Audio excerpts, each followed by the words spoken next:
Hello and welcome to Casual Learning. I'm your host, John Bannon. Today I'm going to do a video summary of the last section of my newest book, Superdeterminism Defeats Atheism. You can find my book worldwide on Amazon Kindle. The last section is entitled Afterword.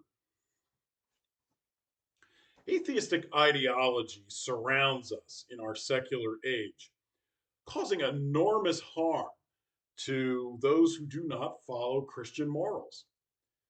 Dr. Hansen in 2020, a Swedish theoretical physicist, proved that the universe is a predetermined static block universe without continuous causation in physics.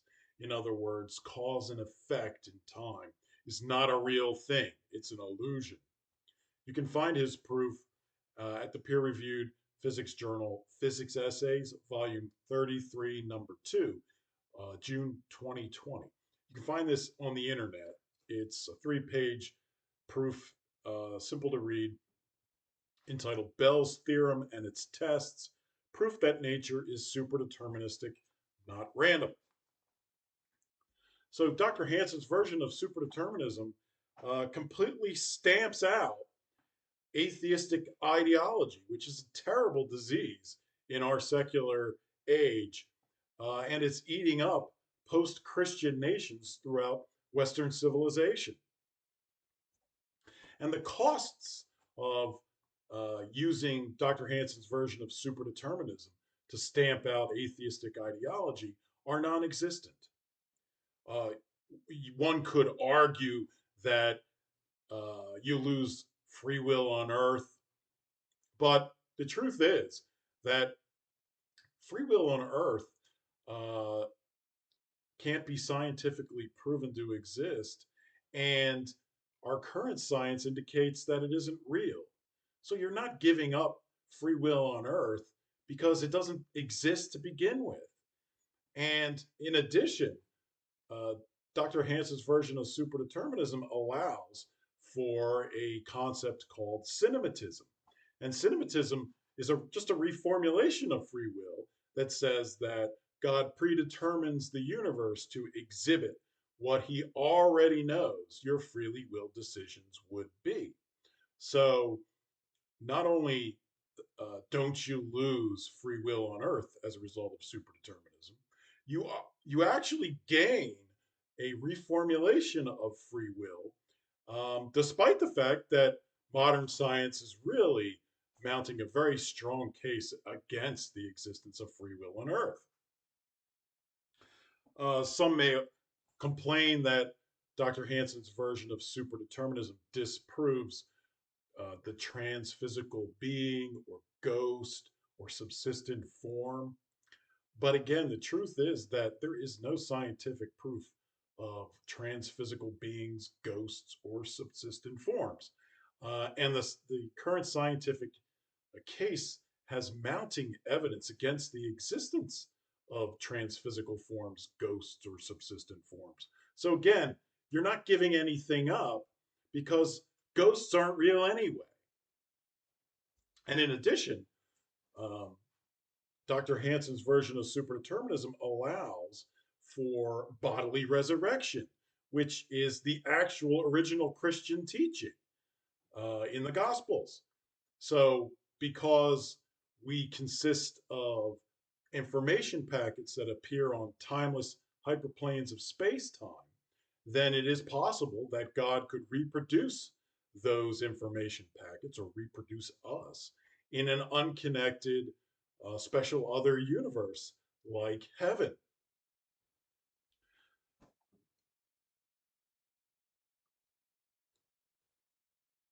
Uh, so you don't need ghosts or transphysical beings or subsistent forms in order to have life after death. You can have a resurrected information packet in another unconnected block reality like heaven, which has the same effect of being resurrected in the afterlife.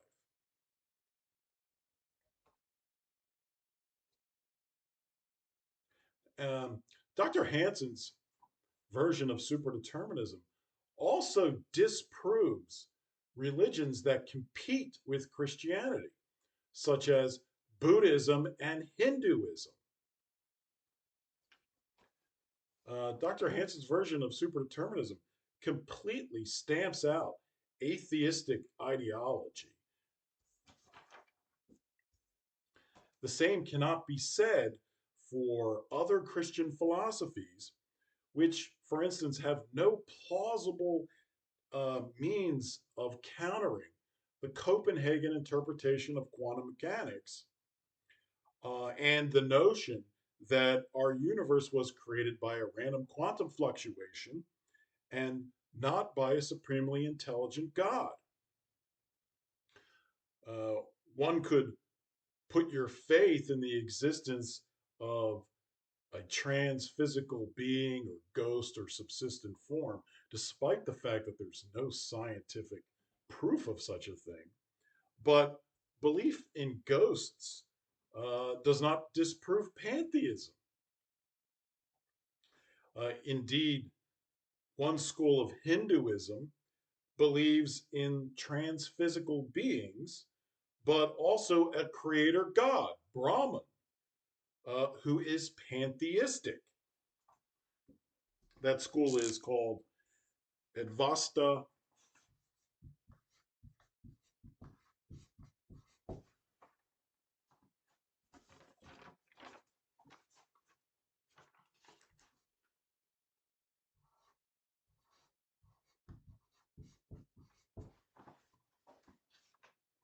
So Advaita Vedanta.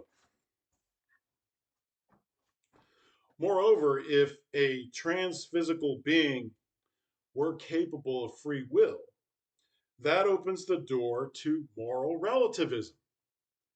This is because individual human subjective perspectives contained in those transphysical beings would be the originating source of all moral principles, establishing that all religions are indeed man made, being traceable to human thoughts. And if humans are the originators of all morals, then humans are free to change those morals with the needs of society, allowing for moral evolution. So ghosts don't get you out of moral evolution or moral relativism or pantheism, but Dr. Hanson's version of superdeterminism does. Buddhism is also falsified by Dr. Hanson's version of superdeterminism. Uh, Buddhism teaches that the universe is a temporary, impermanent, ultimately empty reality. But Dr. Hanson proved that it's actually just the opposite. It's a probably permanent, static block universe in which you exist as an immortal uh, appearance on timeless hyperplanes of space-time. So, contrary to Buddha's teaching that we are impermanent, Dr. Hanson shows that it's actually just the opposite, that we are actually probably permanent, uh, immortal beings in a static block universe without continuous causation in physics. So Buddha got it completely wrong. He didn't know what he was talking about. So Buddhism is disproven as well.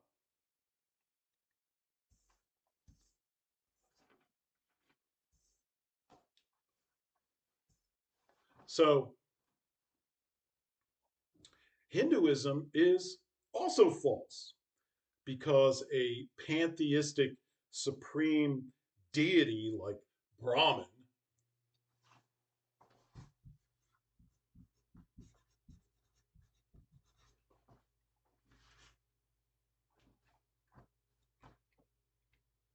cannot have any actual power without continuous causation in physics.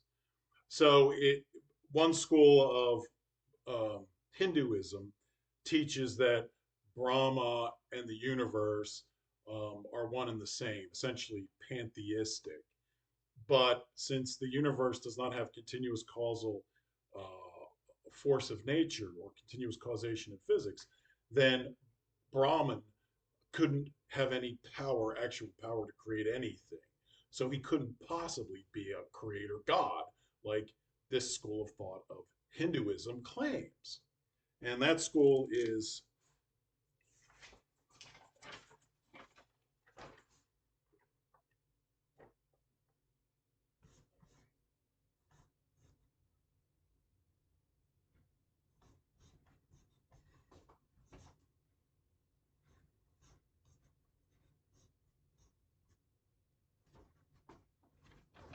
the Varta Vedanta.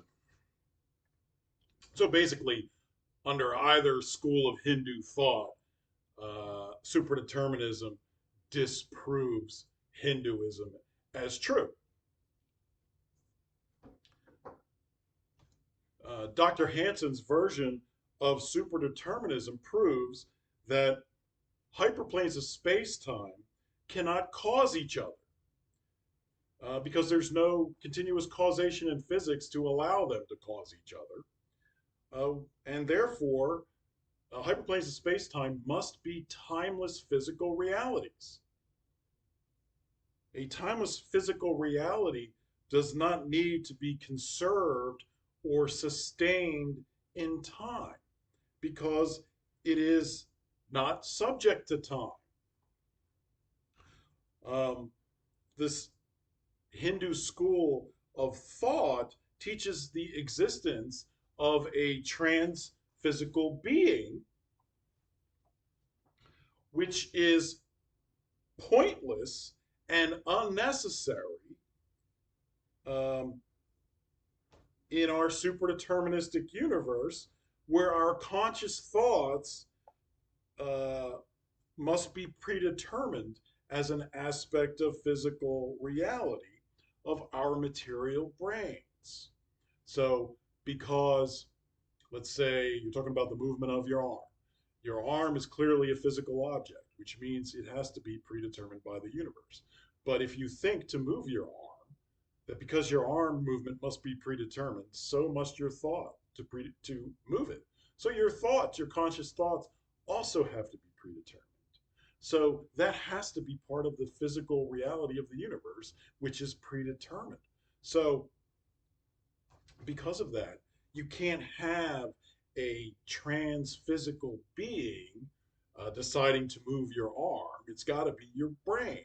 And to claim that there's a trans physical being nonetheless um, is really a pointless and unnecessary complication to reality, which you can eliminate through Occam's razor. So the whole idea of a trans-physical being or ghost or subsistent form is really eliminated by Occam's razor under Dr. Hanson's version of superdeterminism. And that in turn disproves religions like Hinduism that claim a transphysical being must be real. Whereas with Christianity uh, originally claimed bodily resurrection. And you can have bodily resurrection under Dr. Hanson's proof. So Dr. Hanson's proof does not disprove Christianity. It just requires you to reject ghosts and subsistent forms and transphysical beings and replace it with information packets in hyperplanes of space-time being reproduced by God in another special universe. Whereas a religion like Hinduism can't escape a disproof of the transphysical being and therefore is proven conclusively false. So, uh, Christian philosophies uh, are not a complete answer to either atheism or competing religions. Indeed, St. Thomas's St. Thomas Aquinas's idea that God's active being or actus essendi is necessary for the conservation of physical reality is also disproven by the fact that hyperplanes of space-time are timeless physical realities that do not require conservation in time.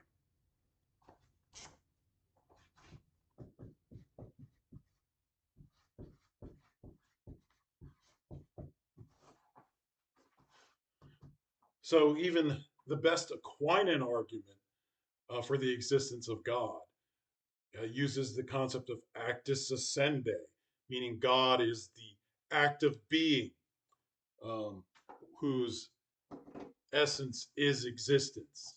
In other words, in order for an object to continue to exist in time, God must act to conserve its existence in time.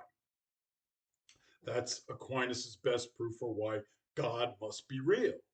But Dr. Hanson's version of superdeterminism proves that hyperplanes of spacetime are timeless because they can't cause each other to exist, which means that because they're timeless, they don't need to be conserved in time. They don't need an act of being in order to exist. So superdeterminism disproves Aquinas' best argument for the existence of God. So that Christian philosophy, Aquinan Christian philosophy, falls flat on its face in light of scientific fact that the universe is a predetermined static block universe without continuous causation in physics. But the good news is you can replace Aquinas's flawed argument with an actual great argument, a superdeterministic argument for the existence of God, actually based on Dr. Hanson's physics proof. So Dr. Hanson's view of superdeterminism is sure to become popular among theists for its capacity to prove the existence of God within a preponderance of the scientific circumstantial evidence. Superdeterminism thereby also defeats atheism and existentialism, which is the bane of post Christian nations in Europe. Moreover, only superdeterminism can save the concept of free will through cinematism, despite the mounting scientific evidence that free will on Earth is not real.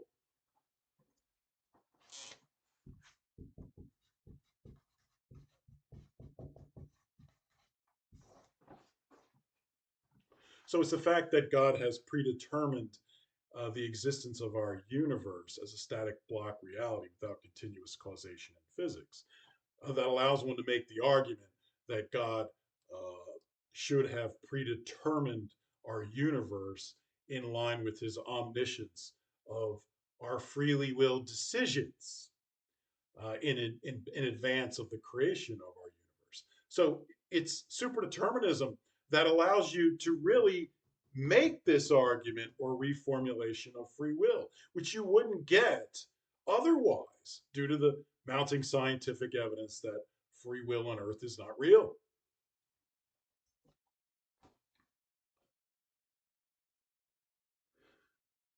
Superdeterminism also proves our immortality in our block universe with the prospect of eternal life in heaven. Um, who wouldn't like that idea? So you are a permanent resident in a probably permanent static block universe. So you're an immortal. And not only that, God's endorsed religion of Christianity promises the prospect of eternal life after death in heaven. So this is a win-win. Superdeterminism is a win for Christianity. Um, and finally, Dr. Hanson's proof is based on empirical science and an unblemished theory of special relativity originating with the greatest physicist of all time, Albert Einstein, uh, which surely appeals to all those who love truth. So, special relativity is a theory that no one has ever shown any error in since its inception in 1905. This is one of the best theories in physics by the greatest physicists of all time. So you have every reason to believe that Dr. Hanson's proof is correct, and it's a win for Christianity. Um, that's it. That's my summary of my book. I hope you enjoyed that. Pick up your copy from Kindle, Amazon, or anywhere worldwide. Access Amazon and and search for the title of this book or my name, and it'll come up, and you can purchase it. And I highly suggest you do, and read it for yourself. The additional details I put in the book, besides in these videos, would be probably helpful to you. All right. So take care, everybody.